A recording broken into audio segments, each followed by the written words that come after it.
Terima kasih Prof. Muti. Pak Prabowo ini luar biasa semangatnya. Saya mengapresiasi sekali. Semangat mudahnya ini yang perlu ditiru ini. Tapi tenang aja Pak Prabowo.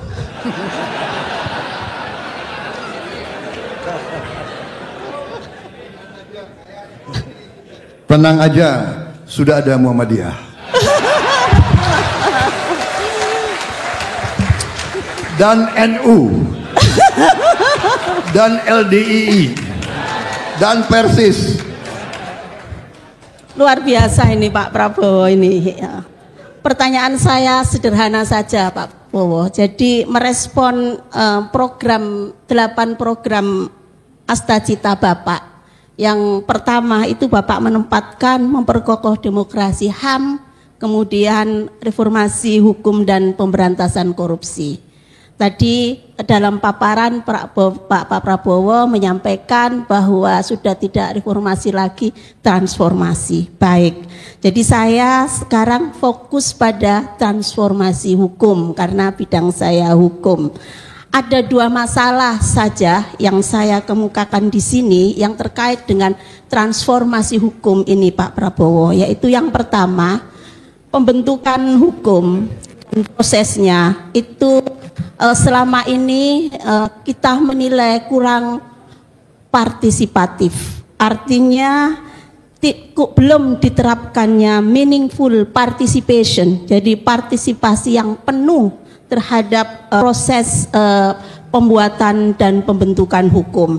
Pihak-pihak yang memiliki concern yang luas itu dan juga yang terdampak itu seringkali diabaikan dalam proses itu. Misalnya Undang-Undang Cipta Kerja, terus kemudian ada lagi undang-undang tentang IKN begitu ya, yang kemudian di judicial review juga oleh Muhammadiyah ini, Majelis Hukum Muhammadiyah, tetapi gagal begitu. Terus kemudian kemarin rame-rame undang-undang tentang kesehatan, sampai dokter-dokter ini unjuk rasa semua dan para perawat, aspirasinya kurang diperhatikan. Apalagi aspirasi Muhammadiyah katanya sebagai ormas yang banyak bergerak di bidang kesehatan. Nah, yang kedua Pak Prabowo yaitu terkait dengan substansi hukum yang bertentangan dengan Undang-Undang Dasar atau konstitusi. Banyak sekali itu terjadi. Akibatnya apa? Produk hukum itu menghasilkan hukum yang kurang mencerminkan rasa keadilan bagi masyarakat, termasuk keadilan sosial. Dan hal tersebut juga yang menjadi driving force yang menggerakkan Muhammadiyah untuk melakukan jihad Pak Prabowo, tapi jihadnya tidak berperang gitu ya. Jihad konstitusi namanya sebagai bagian dari amal ma'ruf nahi mungkar. Nah, terkait dengan itu jihad konstitusi pun juga tidak selalu berhasil. Nah, jihad konstitusi itu adalah uji material terhadap peraturan perundang-undangan atau undang-undang yang bertentangan dengan undang-undang dasar atau konstitusi. Nah, pertanyaan saya adalah, jika Bapak terpilih jadi presiden, apa strategi Bapak untuk memastikan adanya jaminan hadirnya hukum yang responsif, hukum yang partisipatif, hukum yang fair, dan hukum yang berkeadilan sosial? Itu. Nah, saya juga kebagian permasalahan tentang HAM ini. Kalau kita lihat terkait dengan HAM ini, ada laporan dari Amnesty International, banyak sekali catatan terhadap Indonesia. Namun saya hanya mengambil 3 saja.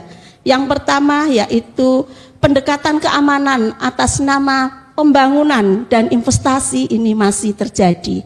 Ini sejak zaman Orde Baru sampai sekarang gitu. Kasus Rempang misalnya.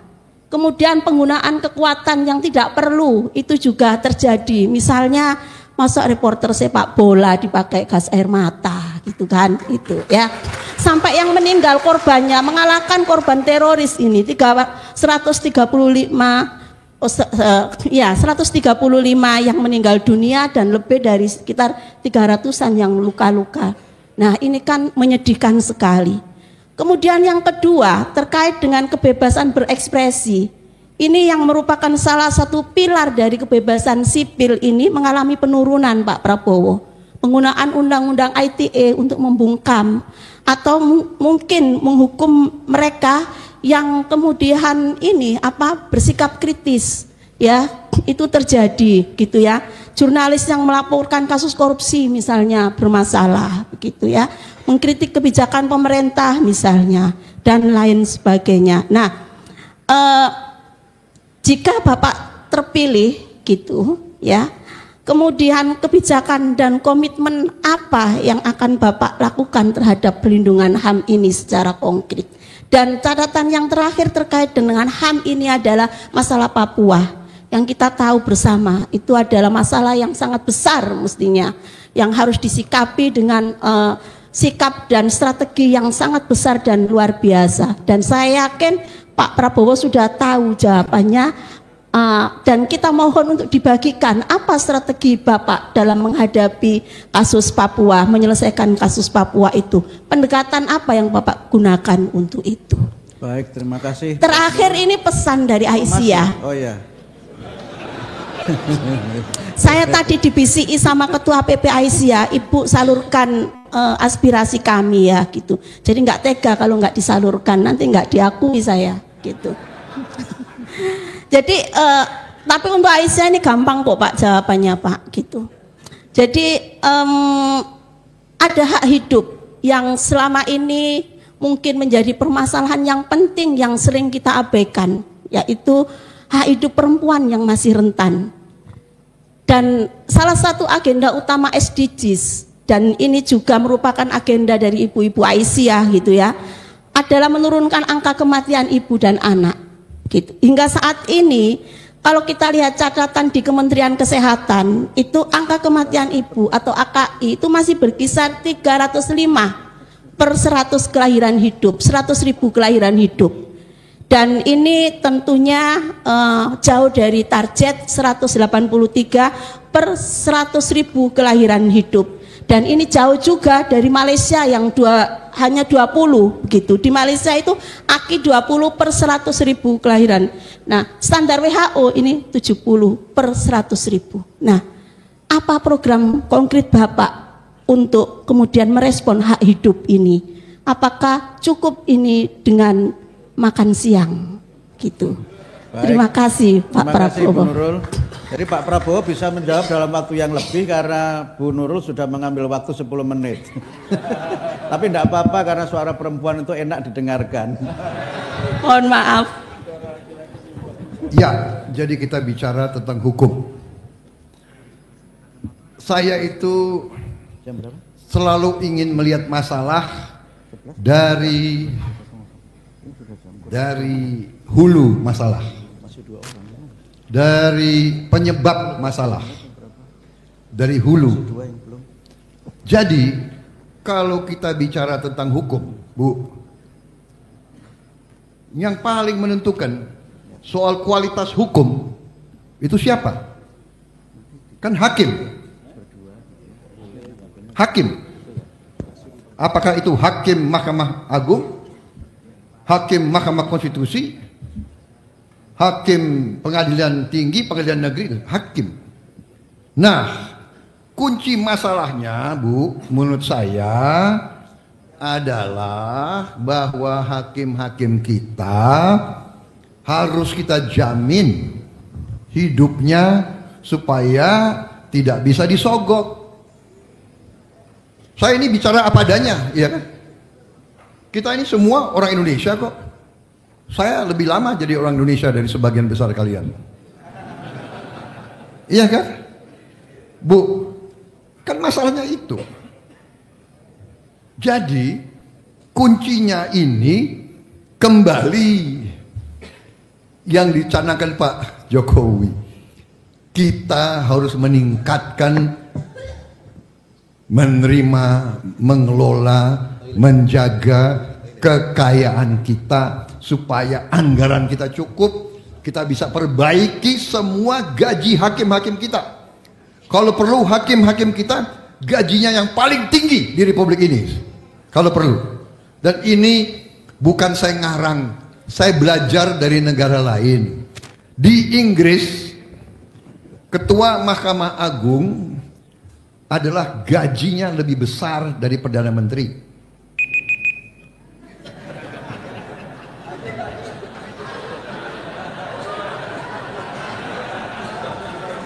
Saya udah dapat izin khusus. Bu, Ketua Mahkamah Agung di Inggris gajinya lebih besar dari Perdana Menteri. Rumah dinasnya lebih besar dari istana, dari Downing Street. Mobil dinasnya jauh lebih besar. Dan Ketua Mahkamah Agung diangkat seumur hidup. Tidak bisa diganti. Kecuali dia mengundurkan diri atau dia sakit. Disertifikasi oleh berapa dokter. Di Amerika kalau tidak salah anggota Mahkamah Agung hanya 9. 9-9-nya diangkat seumur hidup. Gajinya sangat besar. Tidak bisa dipecat oleh eksekutif kecuali dia mengundurkan diri atau dinyatakan tidak mampu oleh dokter. Ini contoh-contoh negara berhasil. Dan kembali gajinya besar. Jadi, Bu, kalau tadi hilirisasi 21 komoditas yang sekarang dijual murah kita olah di sini naiknya puluhan kali, ya. Coba boksit pasang. Mumpung dikasih izin tambahan waktu. Ya. Puluhan kali di ujungnya kita bisa bikin semua di Indonesia. Dengan uang yang begitu banyak, kita bisa perbaiki gaji semua hakim kita, semua panitera kita, semua yang bergerak di sistem hukum, kita perbaiki hidupnya, kualitas hidupnya dan sebagainya, pensiunnya, sehingga dia tidak tergoda untuk bisa dibeli, bisa disogok. Karena apa? Karena kadang-kadang hakim itu harus menyidangkan suatu kasus yang nilai sekian belas triliun. Gajinya berapa? Jadi itu pendekatan saya. Nah, soal HAM, Bu, Amnesty International baik, tapi negara barat itu standarnya macam-macam, Bu. Dia bilang begini, begitu, ya kan? Tapi kalau 6.000 anak sudah dibunuh dengan bom pemboman, nggak ada yang ribut di barat. Bagaimana? Jadi saya ini agak sedikit waspada ya kalau lembaga-lembaga internasional ngomong-ngomong tentang HAM di kita. Kasus Rempang saya kira turun tangan, menteri kita datangi setiap keluarga. Dan kita tahu bahwa kasus Rempang juga ditunggangi. Banyak orang bukan di Rempang datang untuk bikin macam-macam. Dan kita harus waspada, Bu. Dalam banyak kasus di mana ada kayak sepak bola dan sebagainya, kita waspada. Karena bangsa Indonesia ini ya harus kita ketahui, kita akui bahwa masih ada pemain-pemain dan pejabat-pejabat yang tergoda untuk kekuasaan sehingga dia lupa tanggung jawab dia. Tapi kita lihat ada upaya, kita ingin memperbaiki semua keadaan itu. Yang jelas, yang paling penting adalah kehendak, will, political will, kehendak dari pemimpin, dari pimpinan, kehendak, ya. Yang jelas kita harus tahu bahwa kehendak presiden kita tidak mengizinkan pelanggaran-pelanggaran itu. Beliau tegas. Saya kira termasuk, kalau saya agak berbeda dengan beberapa orang-orang lain. Kalau saya raportnya saya kasih ke Pak Jokowi lumayan lah, ya, jauh lebih tinggi dari ada yang lain memberi. Karena kenyataannya adalah kita lihat berapa menteri beliau serahkan untuk diadili. Berapa dirjen, berapa pejabat yang sudah beliau. Jadi saya kira will, kehendak yang jelas. Saya dengan tim saya, koalisi saya, kita ingin meninggalkan legacy. Ya, kita dapat pelajaran. Gajah mati meninggalkan gading, harimau mati meninggalkan belang. Nanti manusia mati. Kalau nanti saya dipanggil oleh Yang Maha Kuasa, yang saya ingin tinggalkan adalah nama baik. Saya ingin sisa hidup saya untuk kebaikan rakyat saya, tidak ada kepentingan lain. Yang Maha Kuasa telah memberi terlalu banyak untuk saya. Saya kira itu yang ingin saya jawab. Semua undang-undang dibuat oleh manusia, karena itu undang-undang pun kita bisa perbaiki dan kita bisa robah. Bahkan undang-undang dasar pun kalau perlu kita perbaiki, tidak ada masalah. Yang penting dilakukan dengan baik, dengan demokratis, dan tidak dengan jual beli, dengan sogok menyogok. Disitulah kenapa Pak Jokowi, kenapa saya ingin memperbaiki ekonomi, ingin membawa kemakmuran, ingin kekayaan Indonesia tidak bocor terus ke luar negeri. Dengan demikian, dengan suatu kemakmuran, suatu keadilan, dan tadi gaji-gaji pejabat kita cukup baik, kita bisa menolak segala usaha karena kita terlalu kaya. Banyak kekuatan di luar ingin memecah belah kita. Selalu kita dipecah belah. Jadi saya kira itu jawaban saya. Mudah-mudahan bisa. Yang terakhir Papua sama. Papua kalau ini wartawan ya, tapi sebetulnya sudah domain publik. Yang kejam ya itu para pemberontak itu, para separatis. Dia bunuh rakyat yang tidak berdosa, dia bunuh rakyat tidak bersenjata, dia bunuh rakyat dia sendiri. Suku-suku dia.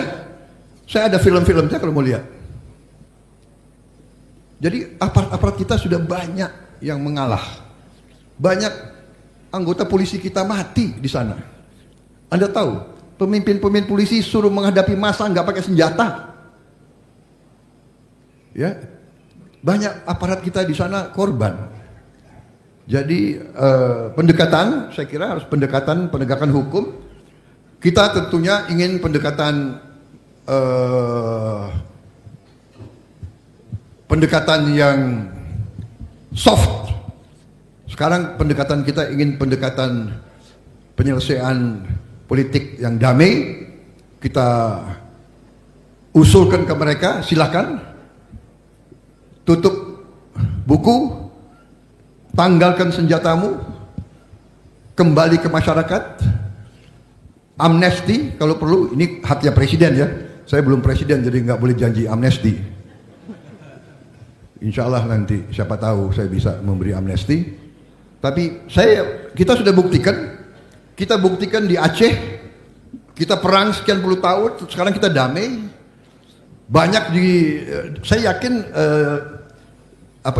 kelompok-kelompok teroris itu, separatis itu sedikit. Saya yakin mereka sedikit, kita sudah hitung kok. Dan mereka itu bisanya teror terhadap rakyat tidak bersenjata. Ya. Tapi benar kita harus jaga rakyat kita, pendekatannya harus manusiawi, terus kita tawarkan supaya mereka hentikan kekerasan. Ya. Download Tribun X sekarang, menghadirkan lokal menjadi Indonesia.